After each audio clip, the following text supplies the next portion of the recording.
Hello, I'm John Furrier with theCUBE. We are here in Paris, France at the Ledger office, the iconic office overlooking beautiful landscape of Paris. You can see all the top things, Sacre-Cœur, Eiffel Tower, everything else. And we're getting all the details on how crypto infrastructure, AI infrastructure is evolving.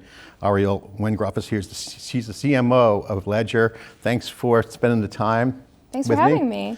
So Ledger, first of all, the office here is spectacular. It's iconic because this is where the telecommunications revolution started in France. So it's kind of got a nice tie in there. We got a little tour, but you guys are leading the crypto mainstreaming of commerce, technology. Tell the story about Ledger here at the office. Well, yeah, thank you again for coming today. I mean, what's pretty amazing is Ledger's actually been around for over a decade. We secure over 20% of global crypto and digital assets. We have a very strong retail and institutional business. And it's amazing to be here at our headquarters because, as you said, this is actually where telecommunications began in France, and we're here in the Marais. And what's amazing is Ledger's job is kind of to bring things from the past to the future. During every technological revolution, there is a new hardware revolution. We started as a hardware company that was in response to managing your self-custody and dealing with ownership without giving away control. What's happened over the decade is people are obviously building with crypto and Bitcoin, right? And so you need advanced solutions, which is why we've actually created our own proprietary operating system, which we use on top of everything. It's almost entirely open source. We work with developers all around the world to build on that, and it's allowed us to create some of the best products and services in the world. Yeah, and what's interesting now in the market, I call it kind of the second big wave of crypto infrastructure, because you have decentralization, that's happening. But now you see commerce, you're seeing programmable money meets financial, institutional, kind of like structural change.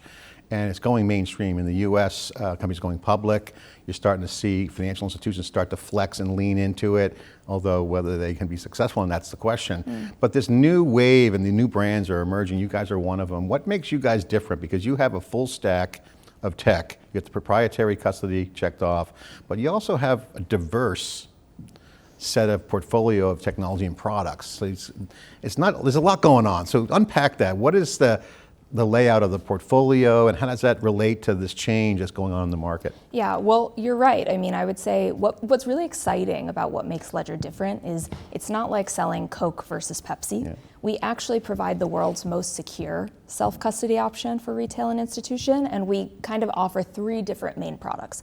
One is our Ledger signing devices. These allow you to make a secure, authorized, and signed transaction that has clear signing, which means you see what you sign, because as of now, there's no take back when it comes to Bitcoin and crypto.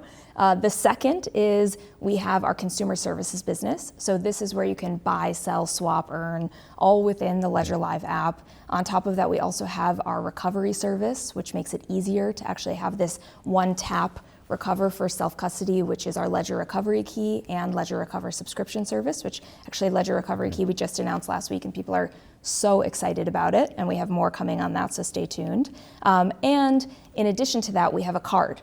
So cards are coming up all over in the US and around the world. Ledger actually has a debit card that we have a compatible card program around.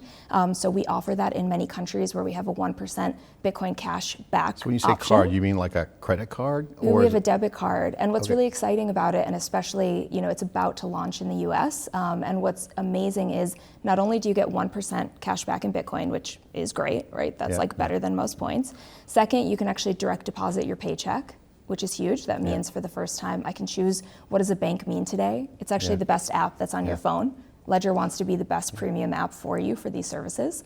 And in addition to that, as we were mentioning before, we also have our enterprise business. So Ledger provides secure custody for governance at scale. And I think this is important because you're going to start to see a world where you have these agentic AI agents that are being integrated into commerce platforms, and they're going to require some form of a multi-sig. Like maybe my kid only has authorized spend to a certain amount, or this AI agent only has authorized spend to a certain amount, and I might have to approve, or I might have to say something is really me.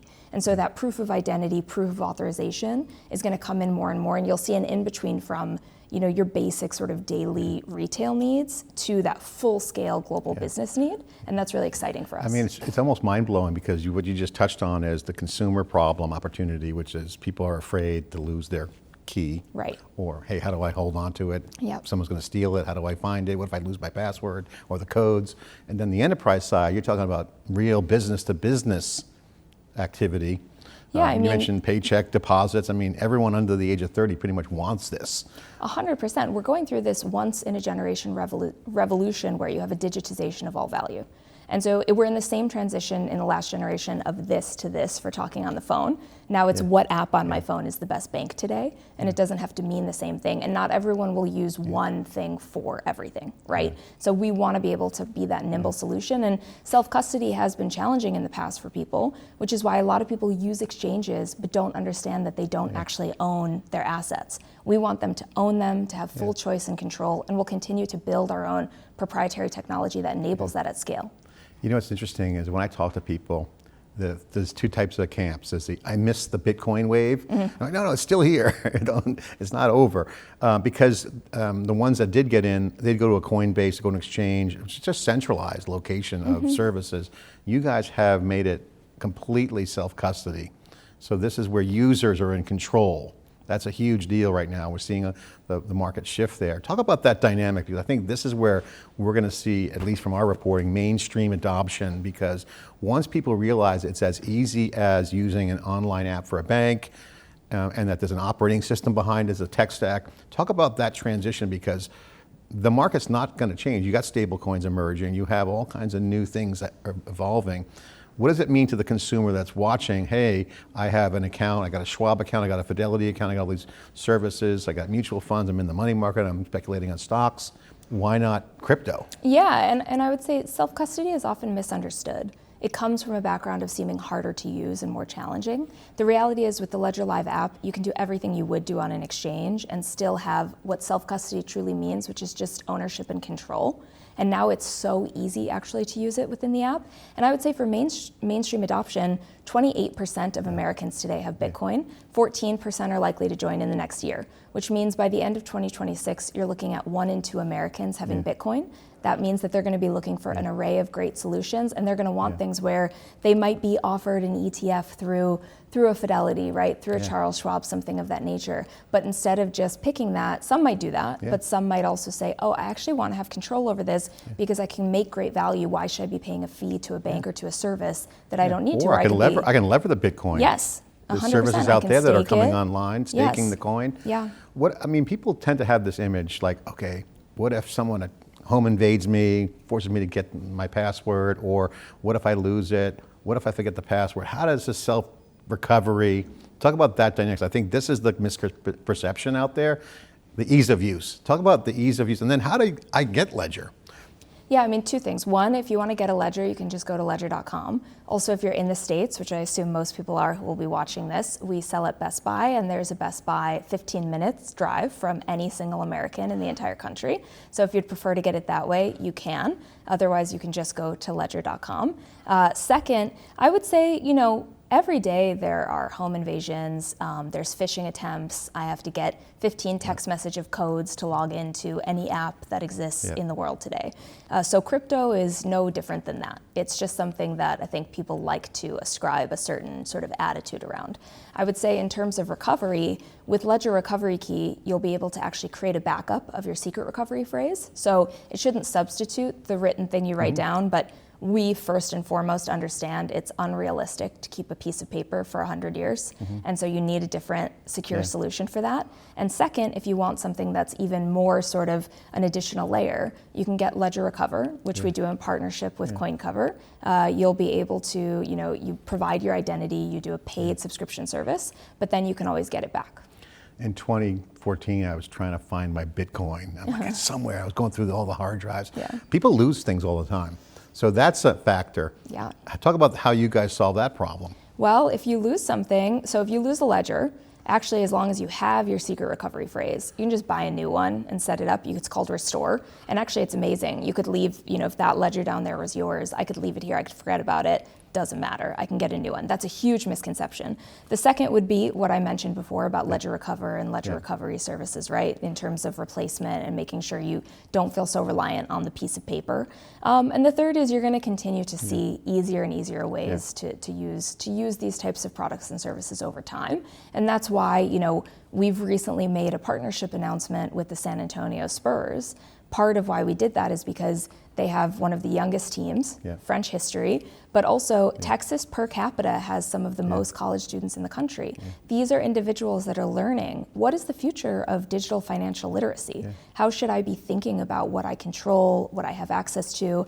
And when you're using the internet, you live in a globalist world, right? Like you are fully in the internet, which doesn't have borders. And so we want to make sure that we're providing a financial future for the next generation that actually encompasses things they need.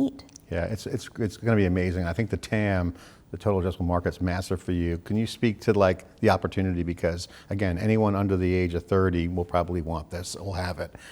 Older folks will want it too because they have wealth. They want to store that value in Bitcoin. Certainly we're seeing that in the financial markets with the IPOs.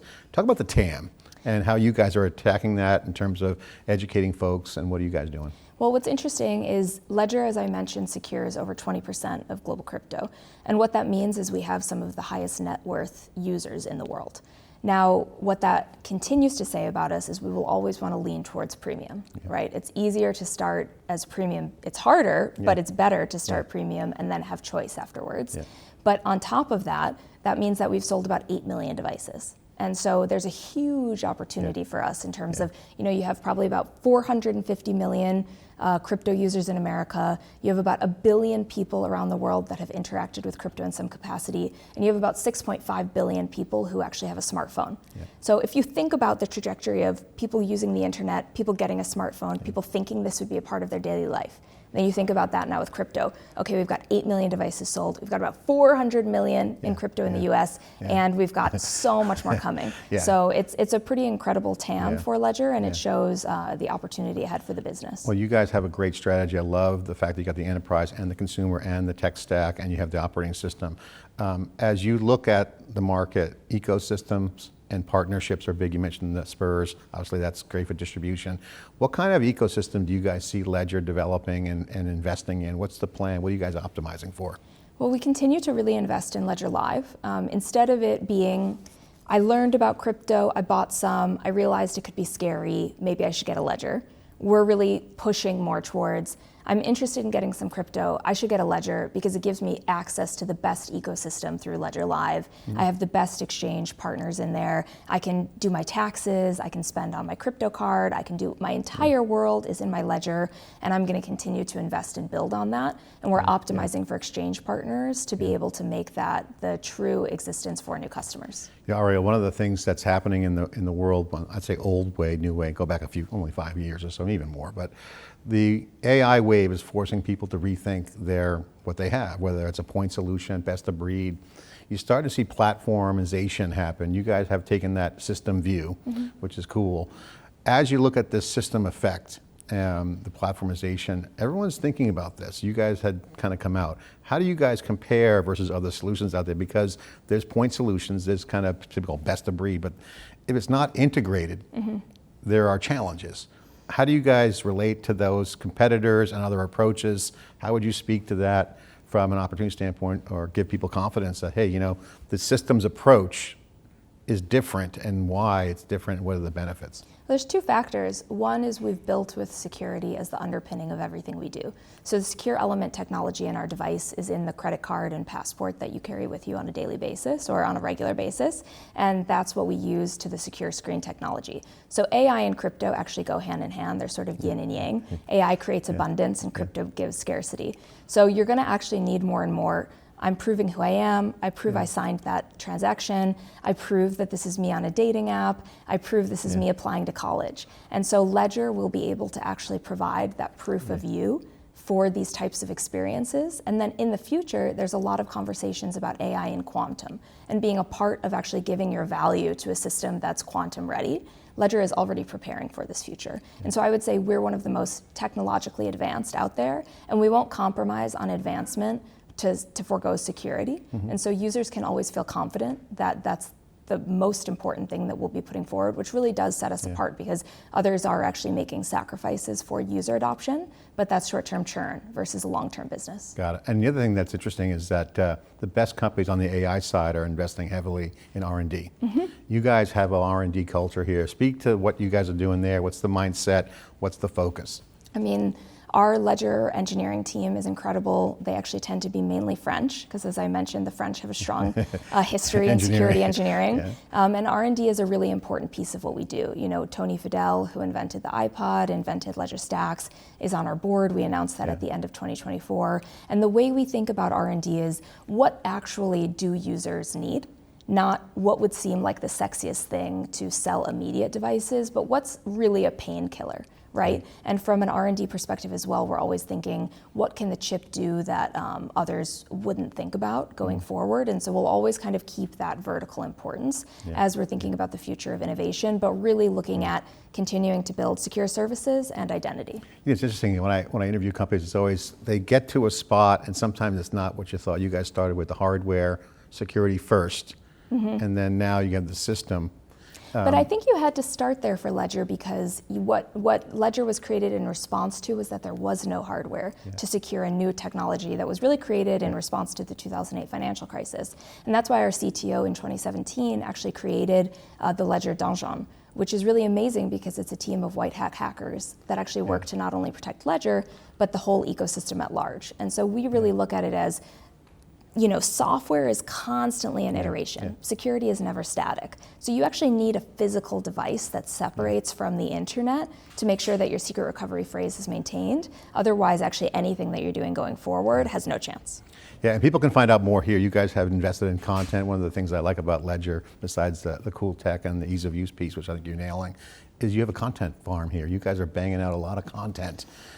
Give a plug for what you guys have out there. I know you got the podcast, multiple studios, you got a great office here. It's like a studio itself. It's basically like a studio. I mean, my background comes from being at Vice and in media. We have a great team. You know, shout out to Mo, who actually built our Ledger Academy, which is now the #3 education platform globally for crypto and digital asset education. It's all free. You can go to Ledger Academy and learn every single day for something new, but you can also find us TikTok, Instagram, you know, podcasts, anywhere that you might want to consume something in your native language, you can probably find the best in the world from Ledger. You guys got a lot of superstars here. It's great to have that content out there. It's all free. Yes, all free. You know, easy to consume. Okay, going forward, what's the plans for you as you look at this year? The second half of the year is coming up. We're kind of at the midpoint. What's happened with Ledger and what's on the docket for the second half of the year? Well, we're really excited that we're making security and ease of use finally felt together. I mean, bringing Ledger Flex to the forefront when we launched it last year and seeing that adoption and now having clear signing and transaction check, which checks for malicious transactions, is a huge win for us, on top of the fact that we recently disclosed that almost 50% of our revenue at this point actually comes from consumer services. So that Ledger Live app is truly working. In H2, I would say this is an institutional year. We're really excited by the conversations and deals that we're having with our enterprise business, and we have some very exciting announcements coming at Ledger Open in October, so definitely stay tuned for that. Here? That's going to be right here at Ledger headquarters in Paris, and we hope to have you back. All right, final question. Folks watching, I'm motivated. I'd like to work for Ledger, but I've got a day job at theCUBE and SiliconANGLE. A new generation's onboarding into this world, skills from engineering to, I want to join Ledger. What are you guys looking for, and how do people get involved? How do I learn? I was at the Academy. Are you guys hiring? Put a plug in for Ledger, and how do people lean in and take advantage? Because new brands are going to emerge. There's opportunities for entrepreneurs, opportunity for businesses. How do I get involved? 100%. I mean, Ledger is hiring. We're hiring in Paris. We're hiring all over America. We're hiring in other countries. Definitely check out our employment page. We're looking for people who really are like deeply curious and are learning every week. I mean, our space changes all the time. I'm teaching myself how to code. I'm not a coder. I want to know, I want to keep up. We want that type of energy. You're a hustle culture, and I always say you should want to feel like a founder in your role, right? You should feel comfortable enough to pick up the Coke can on the ground and make your own deck, but also empowered enough to see a lane that we can run with and that you want to bring and leave as your legacy in the business. Those are the types of people that we want to hire. That's awesome. Problem solving, creative. 100%. AI has helped too, the vibe coding and all kinds of ways to code is so easy now. And I think the other thing to remember is we have a huge developer platform. I mean, we have a developer ecosystem where you can build on Ledger. Every app has a security review before it goes live. So you might not be working in the building, but you might be building a better future for millions of people out there, and that's a great way to also participate. So is there like an app store? Yeah, in Ledger Live, we have a whole Discover section Nice. where we have tons of different apps of folks who have really built amazing experiences for users today in digital assets. All right, developers out there, a lot of opportunities. And again, the mainstreaming of crypto infrastructure as AI and crypto come together, you're starting to see real structural change, move to digital currency. Of course, theCUBE and SiliconANGLE is doing its best to help you understand that. I'm John Furrier, thanks for watching.